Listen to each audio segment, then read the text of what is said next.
you very much, Rod, Peter, ladies and gentlemen. Thanks for the warm welcome. Thank you for the wonderful introduction. Thanks for the starfish and the spider, by the way. That was an uncompensated flack I just did. Good book.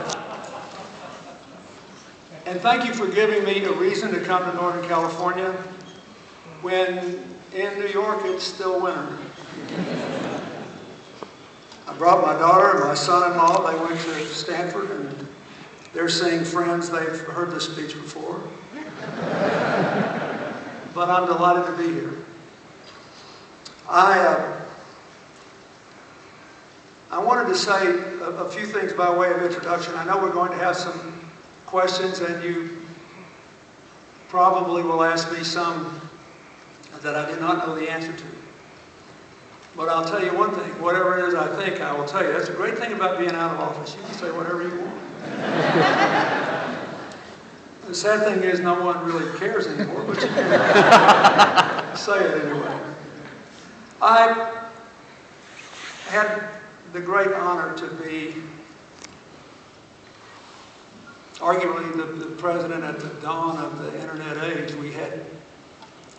When I took office, when I literally took the oath of office, the average cell phone still weighed 5 pounds on January the 20th, 1993. There were a staggering total of 50 sites on the World Wide Web. Soon jumped all the way to 130. By the time I left office, there were more than 36 million. And more than 50 have been added since I started talking. Thanks in no small measure to you. Most of you know what happened in those early years, but I would be remiss if I did not point out that my vice president, Al Gore, was a full partner in this work we did. And then the year before the presidential election, in 1991, he signed, and the first president, he passed, and the first President Bush signed an Information Infrastructure Act, which started this whole process going.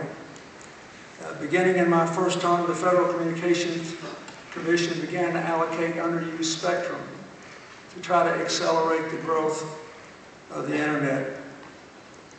The Department of Commerce came out with its green paper in early '98, which we used as our guideline for both the private sector and the U.S. government as we transitioned the IANA into ICANN.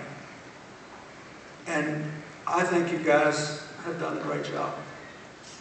We have dealt with a lot of very difficult issues and are again, I signed the Digital Copyright Act in 1999 and made digital signatures good for contracts. I remember going to Northern Ireland and signing a contract with the Irish Prime Minister and the officials of the Northern Ireland government there.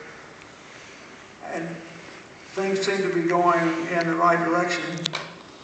Our magazine, I know, was here earlier, and I was laughing with them because we argued that access to the internet ought to be free, there ought not to be any exchange penalties, and that e-commerce should be given a period of time to get its footing and get going. And it's become so effective at lobbying, and the Supreme Court sort of had an unusual interpretation of the Commerce Clause that now it seems that maybe no bookstore will survive. And yet, I saw the other day, Amazon was saying it would just kill them if they had to collect the sales tax. So I guess that's a high-class problem. We've seen an enormous amount of success.